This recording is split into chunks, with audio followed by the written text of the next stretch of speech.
रिश्तेदार पड़ोसी तो छोड़ दो, 28 साल का होने के बाद अगर लड़के ने शादी नहीं की ना तो अपने ही माँ बाप ऐसी नजरों से देखते हैं। साला इसके टाइम पे तो कॉन्डम यूज कर लेना था। ये दुनिया बकचोदों से भरी पड़ी, हर कोई बोलना चाहता है पर सुनना कोई नहीं चाहता। तो विश्व शांति की स्थापना के लिए आ रहा है सुनचोद, सुनने आपकी भड़ास अनलिमिटेड। हमारे देश में ना बच्चे के अडल्ट होने का वेट नहीं करते, बचपन में ही उसको चाचा या मामा की शादी में घोड़ी में बिठा के देख लिया जाता है कि ये सैंपल 20 साल बाद कैसा लगेगा, और जैसे ही आपने 16 सावन क्रॉस किया बस आपकी शादी के प्री प्रोडक्शन शुरू। मतलब साला शादी ना हो गई, मंगलयान मिशन हो गया। आज भी याद अपना 20th बर्थडे, यार सोचा माँ कार गिफ्ट करेगी, पर माँ ने दिखाई 10 लड़कियों की फोटो, और डैड तो हर लड़की को ऐसे एक्सप्लेन करते जैसे वो पटास स्ट्रीट पे खड़ा एजेंट।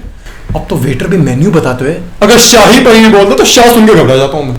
और ये दुनिया ना एलियंस और आतंकवादी नहीं, रिश्तेदार बर्बाद करने वाले। कोई खुश है तो इनकी गाड़ में क्यों आग लग जाती है? तेरी शादी में ये चप्पल, ये झुमका, ये कपड़ा, लौड़ा सुन। अबे विक्रम बेताल का खेल खेलते हैं रिश्तेदार, दिन रात मेरी पीठ पे चढ़ के शादी कब है, कब है शादी।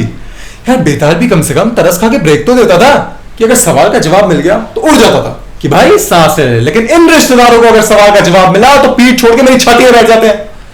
इनका बस चले ना तो बैचलर्स के साथ सिलेंडर भी टैक्स लगा दे, बीइंग बैचलर टैक्स। तेरी उम्र निकली जा रही है, तेरा नंबर है अब तो।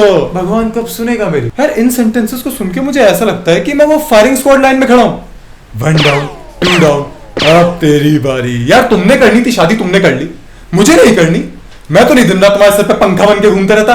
तलाक कब है, कब है तलाक? रिश्ते तो ऐसे लेके आते हैं जैसे इनकी अपनी फैक्ट्री में लड़कियां मैन्युफैक्चर होती है। कि अगर ये डील क्रैक हो गई ना तो इनकी लाइफ सेट हो जाएगी। अगर इनका बस मुझ पे नहीं चलता ना तो निर्मल बाबा की रेमेडीज लेके आती हैं। इसके सिर पे ग्रह भारी है, गाय को गुड़ खिलाओ, शिव को जल चढ़ाओ, तावीज पहनाओ, समोसे के साथ हरी चटनी खिलाओ। एक काम करो, चाय में फिनाइल मिलाओ और पिला दो मुझे।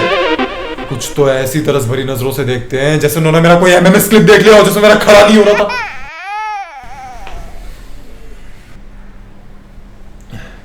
भाई इंद्राणी मुखर्जी केस के इतने वर्जन नहीं होंगे जितने इन्होंने मेरी लाइफ के बना दिए यार। भाभी मुझे लगता है इसको लिव इन रिलेशनशिप की आदत लग गई है।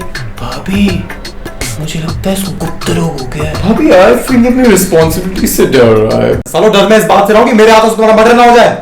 28 साल का होने के बाद अगर लड़के ने शादी नहीं की ना तो अपने ही माँ बाप ऐसी नजरों से देखते हैं।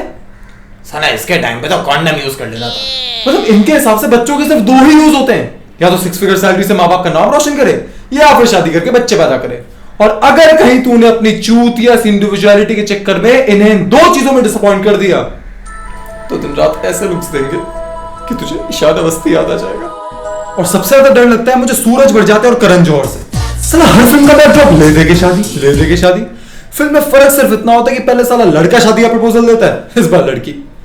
और हर हीरोइन को देख के मेरी माँ की चॉइस चेंज हो जाती है यार। मैनू ना ऐसी वाली चाहिए है जैसे हीरोइन ना हो गई बीकानेर के गोलगप्पे हो गए कि 10 के 4 मिल रहे तो लूट लो। और मेरी माँ तो इतनी एक्सपर्ट हो गई है कि तो दुनिया में कोई भी टॉपिक उठा ले उसको घुमा फिरा के शादी पे ही ले आएगी। अब कल ही की बात है, मैंने पूछा माँ खाने में क्या बना है? परवल की सब्जी बनी है। तू बहू लाता तो चिकन खाने को मिलता। जैसे फूड पार्टनर की स्कीम है ना, जैसे शादीशुदा वालों को चिकन खाने को मिलेगा। तुझे क्या लगता है? नहीं मतलब तुझे क्या लगता है कि राहुल गांधी ऐसी इतनी बेकी बेकी बातें करता है? अरे उसकी मां ने उसकी लेनी देनी कर रखी है यार। बेटा स्मृति ईरानी नैनो से टेम्पो बन गई, अब तो कर ले शादी। और एक मेरी चाची ताई, उनकी तो अच्छी लड़की के लॉजिक सी कमाल है।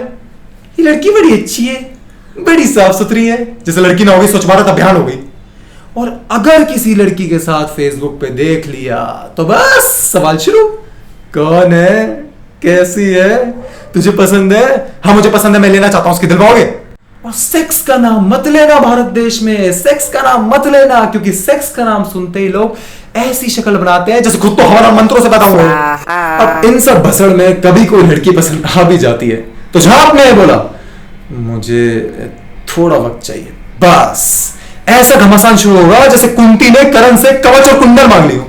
तू शादी छोड़, तू डिसमिस टैलेंट नहीं मार सकता।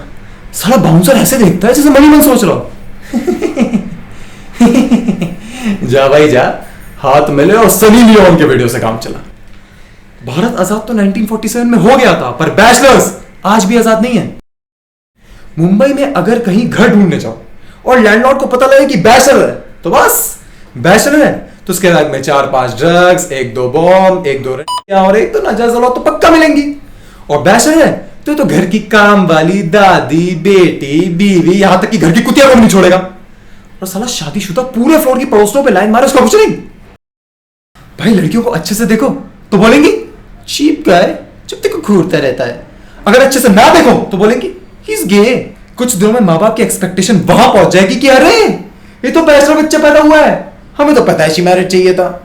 मोदी, बाबा रामदेव, रतन टाटा सबको सक्सेसफुल होने की किताब नहीं बल्कि how to survive as a bachelor होने की किताब लिखनी चाहिए। और आज अगर भगवान हनुमान होते ना तो उनका भी यही मानना होता कि लंका से सीता माता को छुड़ाना आसान था, पर इस कंट्री में बैचलर सर्वाइव करना मुश्किल।